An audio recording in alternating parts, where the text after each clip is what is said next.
Two SAPS crime intelligence officers have been ambushed and shot in Mount Edgecombe, Durban.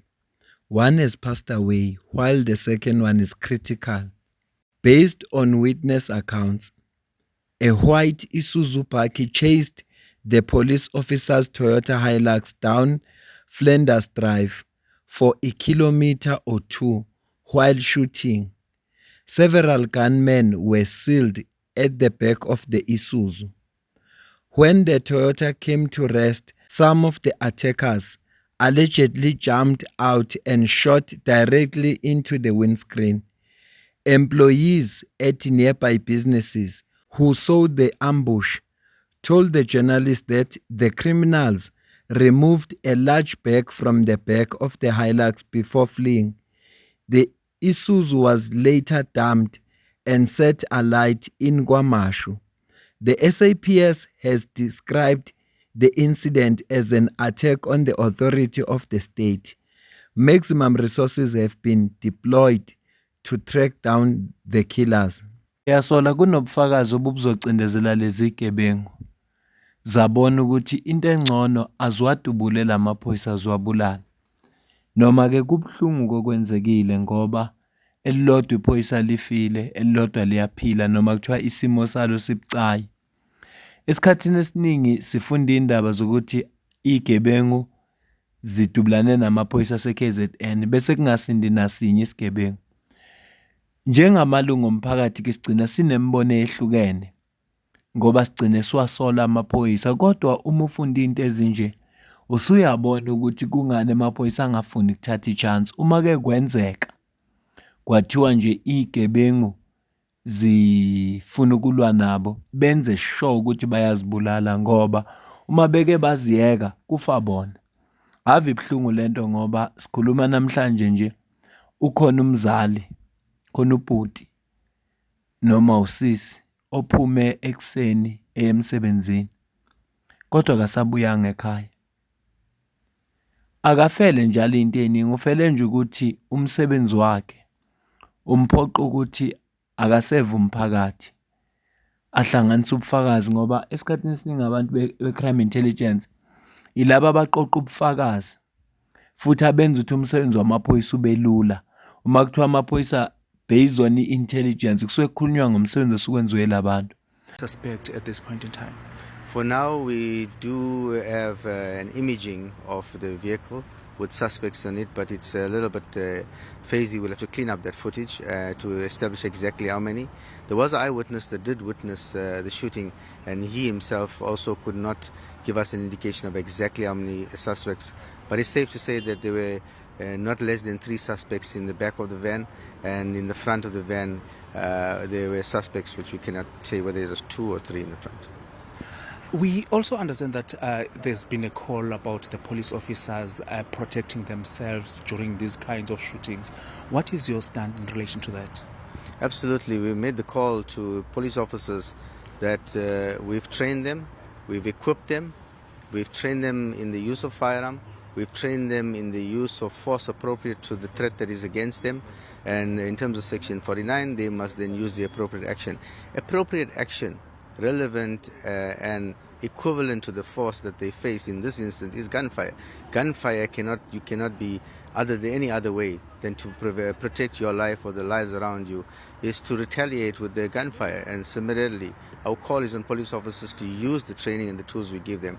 In this instance, we at this stage do not know to what extent they exercise that right, and we will discover that during the investigation.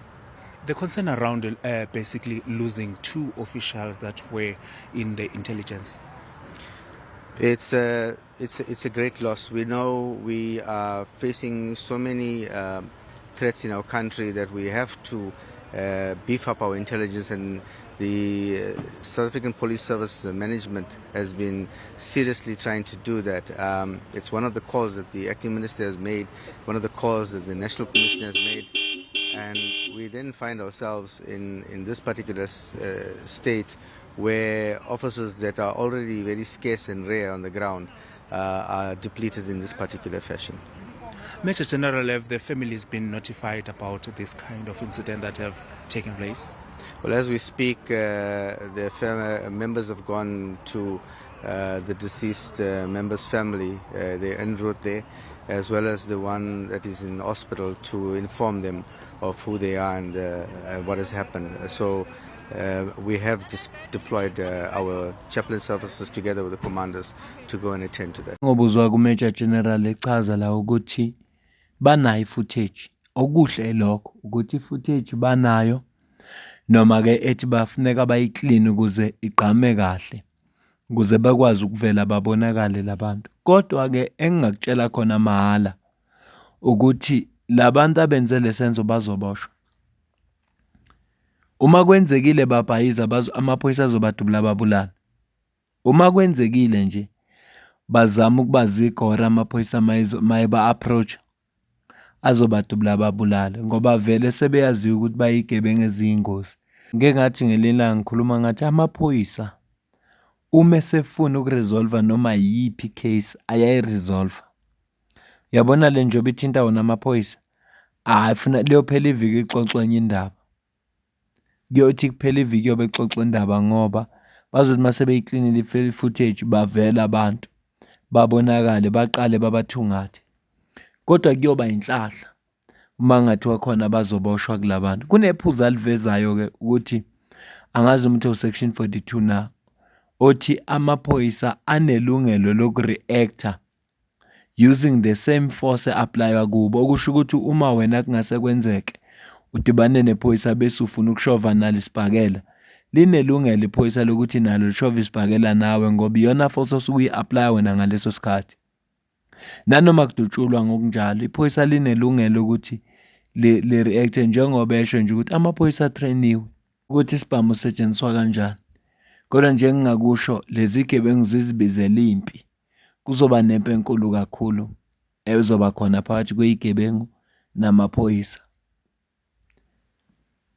Futhi akekho umuntu noma angasutha kangakanani okufuneka asuthele kwi-state, noma angaphuza obunjani utshwala kufanele angadakelwe kwi-state. Leyigebengu mhlampe ngokwazo bezithi isombulula inkinga kanti azazi ukuthi zizimbela zona igodi. Ngikusho lokhu ngoba liyothi liphela iviki, mhlambe le viki elizayo liyothi liphela sobe sesizwe ezinye izindaba. Ingakho ngikhuluma kanje. Okunye engifuna ukudlula kukho yilokhu: uma senza ama-video la sisuke sikhuluma iqiniso linje ngoba linjalo, futhi sithi masenza ama-video sesingenandaba ukuthi wena ufila kanjani, kodwa iqiniso silibeka linje ngoba linjalo. Manje ngiyacela kubantu laba abaziyo ukuthi abalithandi iqiniso bakwamukele. Uma kubahlula lokho banelungelo loku-unsubscribe uma ngabe umuntu bese subscribe-ini, ngoba lokungithusa ukuthi ungeke usawabuka ama-video angeke ungisize ngalutho, nawe futhi ngeke ukusize ngalutho. Futhi mina ngazi ukuthi we must agree to disagree. Kufanele singaboni ngasolinye, lokho kuyindalo kufanele kwenzeke. Kufanele siphikisane, kuyindalo lokho kufanele kwenzeke. Kodwa le ukuthi ngoba ngisho into ongayithandi wena bese ungithreatenisha ngokuthi uzo-unsubscribe, hayi lokho nje angeke ungisize ngalutho mina. Into wena funa ngabe uyayenza, hayi ukuthi ungitshela into esazoyenza, ngoba usuku nosuku kungena abantu abasha. Isikhala sakho angeke size sibe bikho. Futhi okwesibili la kule channel ngenza sure ukuthi udaba siletha lunjengoba lunjalo. Uma ngabe kwenzekile kwakhulunywa into ethize ngomuntu kanti ayilona iqiniso, sifike si-clarify la sisho ukuthi lokhu akulona iqiniso. Uma kwakhiwa le channel engibuza oyimento yami ukuthi ufuna ukwakha i-channel enje, ngathi ngifuna ukwakha ekhaya lapho khona okuyothi umuntu uma ebona siposta udaba azi ukuthi lolo daba esilipostile liyiqiniso. Ethi umuntu uma ebone i-video kwenye indawo kukhulunywa ngayo athi ngifuna ukuzwa ukuthi uMusa utheni ngale video ngoba ngiyazi ukuthi akayiphushi propaganda. Inhloso njalo yale channel leyo Yingakho thina wonke umuntu noma ubani esiyamncoma mayenza kahle. Yingakho wonke umuntu noma ubani mayengenzi kahle siyamgxeka. Yingakho ngihlezi ngichaza lokhu ukuthi la eSouth Africa siphila kwi-constitutional democracy. Okusho ukuthi izinto zonke ezenziwayo sikwizwe elikhululekileyo kodwa ngaphansi komthetho we-constitution. Lokho okusho ukuthi uma wenza into yaphambana ne-constitution uzoba right, it doesn't matter ukuthi ubani wena. Ilokho nje ngifuna ukusho ukuthi laba abangithusayo banelungelo lokuthi ba-unsubscribe, ilungelo labo. Kodwa abafuna sixoxe nabathanda iqiniso bamukelekile. Uma kuxoxwa-ke njengoba singabantu sibona ngendlela engafani, sicabanga ngendlela ezehlukene, kufanele ukuthi imibono yethu ingafani. Kodwa lokho akusho ukuthi suke sixabene, suke kuphambene imibono yethu. As-engage-ane kahle, sixoxe. Ma ungithuka afuna ngibe ku-defense mode. Inkinga yami mina angifundiswanga ukuthi uma ungithuka bese nami ngithatha lobulima osukubenza ngikulekelele kubo, cha.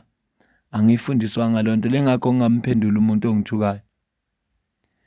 Kulezi insuku ngifake ama-video enza ukuthi singezwani. Ngoba lokhu engisuke ngikhuluma ngakho kuyiqiniso, kodwa nje ukuthi akuhambelani nemizwa yabantu, kanti asilawulwa imizwa la. Silawulwa ama-facts asuke khona phambi kwethu. Mina nawe sidibana kwi-video elandelayo. Ngiyabonga kakhulu.